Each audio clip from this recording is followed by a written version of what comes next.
Hey everybody, Dr. Caitlin here with Fit PT. I'm going to take you through a lunge slider exercise. I really like this exercise for the fact that you can kind of work on lunges or challenge lunges, but keeping one foot on the ground as you do that can sometimes be a little bit different way to approach lunges and maintain control. So like I said, it can kind of go two different ways. We can actually use this exercise as a stepping stone to improve your tolerance of lunges if maybe you have chronic knee or hip issues where you don't do well with lunges. And then you can also use this exercise to challenge the lunge exercise itself for just something a little bit more of a variety. I myself here today, because I'm on a hardwood floor surface, I'm using this little glider disc. If you're at home and you're looking for opportunities to do this on a carpeted surface, I find that a paper plate or something like a furniture slider works really well. If you're at home and you don't happen to have a glider disc and you have hardwood surfaces like I do, put some really cozy fuzzy socks on and you can do the same thing. All right, so I'm gonna put my glider disc down this way. I'm actually gonna start with the glider disc underneath my left foot. Okay, so my right foot is gonna be the lunging leg and the working leg. And basically what I'm gonna do is I'm gonna have just a little bit of pressure, but not much on my left side. I'm gonna slide down into my lunge.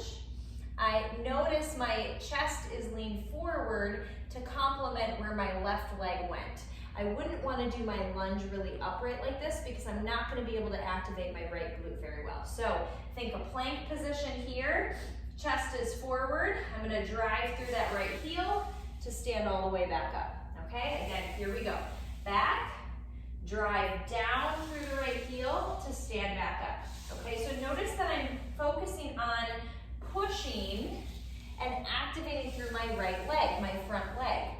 Okay, when you're doing lunges, you really want to focus on the push off on the front leg, not the back leg. One of the mistakes I see people make with these lunge sliders is they try to pull and scissor from the back leg and their inner thighs and quads, and that's really incorrect. All right, so you're going to slide back and up, back and up. So I'm going straight back, straight up, and I'm feeling not only my front quad, we want that, but also my back booty, my back low glute max. So think about the base of your seat, the bottom of your butt cheek. You're activating by pressing through that heel to activate that space as well. I'll show you what this looks like from a forward position, sliding back and up. So notice my right hip, knee, and ankle are relatively in one straight train track line as I go up and down. Another thing to watch out for is letting the knee drop in or the hip go out or the toes go out, okay? See how this is much more of a zigzag crisscross? We don't want that ankle. That's very stressful on the hip and the knee. And so you want to have more of that outward or straight orientation of the knee rather than inward. We call that a valgus moment. That's a no-no. So one thing that is really helpful is when you're lunging, one, glance down, make sure your knee's not too far over the toes. You could see that in that other view. But also make sure your kneecap is oriented a little bit off to the pinky toe side rather than the big toe side. I always find that that's a really easy cue as well. All right, so these are basic lunge sliders going backward and forward. All right, this is the place that I have everybody start. If you do need a little handheld assist, you can always put your hand on the couch or countertop or treadmill that's nearby.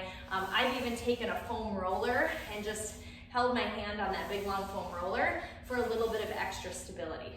All right, my right side's getting tired.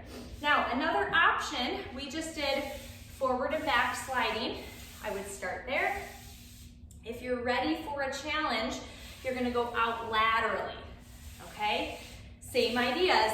Notice my knee did not drop in, it stayed out, and I sank backward the same way when I went this way. Okay, so notice my lunge did not change. I'm just changing the diagonal of my back leg. All right, so there's the lateral lunge. If you want to get super fancy, you can practice holding your lunge, doing different skaters and direction changes like this. You could do circles. That's really hard to hold. Stability. And you'll notice your core has to work too, okay? So those are just some fun little challenges you can play with once you have mastered the original lunge, all right? I hope you found this helpful. Be sure to subscribe to our videos here at Your Fit PT. We've got lots of fun content and we hope to see you again. Thanks.